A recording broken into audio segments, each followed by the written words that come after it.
प्यारे बच्चों, आज हम सौर परिवार के ग्रहों के विषय में पढ़ेंगे। इसके अंदर सबसे पहला ग्रह है बुध ग्रह। बुध ग्रह सूर्य के सबसे निकट है और यह हमारे सौर परिवार का सबसे छोटा ग्रह भी है।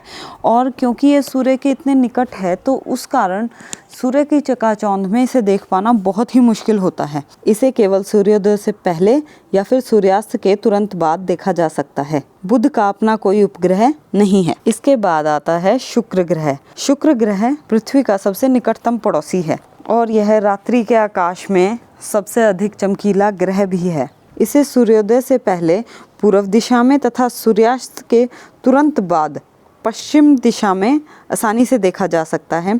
इसी कारण से इसे प्रभात तारा या संध्या तारा भी कहा जाता है, जबकि हम सभी जानते हैं यह तारा नहीं है, यह एक ग्रह है। शुक्र का अपना कोई उपग्रह नहीं है। अपने पहले वाले वीडियो में हमने जाना कि पृथ्वी पश्चिम से पूर्व की ओर गति करती है और यहाँ पर शुक्र ग्रह के बारे में एक असाधारण बात है कि यह पूर्व से पश्चिम दिशा की ओर घूर्णन करता है। चंद्रमा की तरह शुक्र की भी कलाएं देखी जा सकती हैं। और अब आता है हमारे सौर परिवार का तीसरा ग्रह जो है पृथ्वी।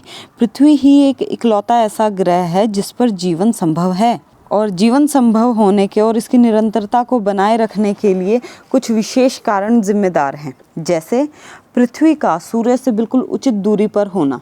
अब उचित दूरी होने के कारण ही पृथ्वी पर सही ताप परिसर बना रहता है, जिससे दिन के और रात के तापमान में इतना अधिक अंतर नहीं होता। इसके अलावा जल की उपस्थिति, वायुमंडल तथा ओजोन परत की उपस्थिति भी पृथ्वी पर जीवन को संभव बनाए हुए है। और जैसा हम अब तक जान चुके हैं कि पृथ्वी अंतरिक्ष से नीली हरी प्रतीत होती है और जैसा कि आप जानते हैं कि पृथ्वी पर ऋतु परिवर्तन होता रहता है, मतलब अलग अलग मौसम हम महसूस कर सकते हैं।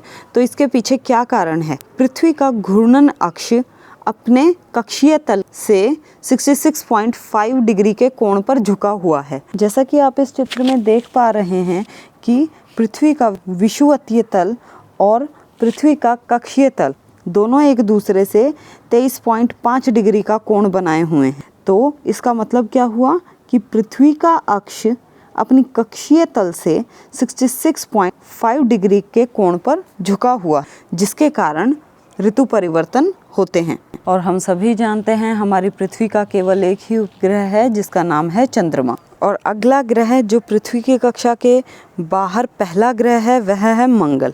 यह हल्का रक्ताभ प्रतीत होता है, मतलब लाल रंग का नज़र आता है, जिसके कारण इसे लाल ग्रह भी कहा जाता है।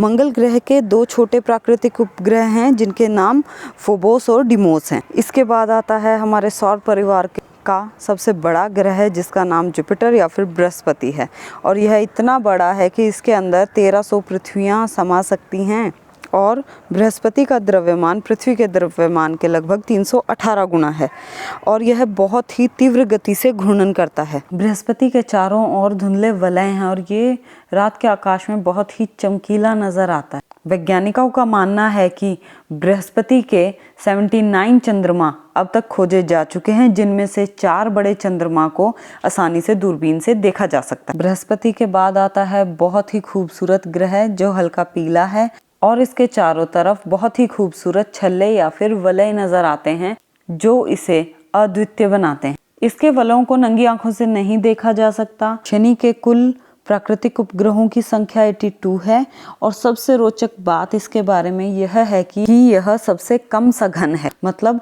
इसका घनत्व जल से भी कम है।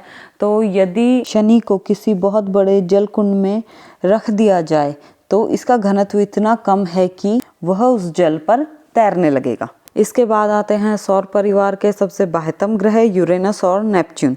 इन्हें केवल बहुत ही शक्तिशाली दूरदर्शक की सहायता से ही देखा जा सकता है। जैसे अभी हमने पीछे सीखा कि शुक्र पूर्व से पश्चिम दिशा में घूर्णन करता है, ठीक उसी प्रकार यूरेनस भी पूर्व से पश्चिम दिशा में ही घूर्णन करता है। और इसकी एक ऐसी विशेषता है जिसके कारण यह बाकी सभी ग्रहों से अलग है, वह है इसका अत्यधिक झुका हुआ घूर्णन अक्ष। और इसका घूर्णन अक्ष इतना अधिक झुका हुआ है कि यह सूर्य के चारों तरफ अपनी कक्षा में लुढ़कता हुआ प्रतीत होता है।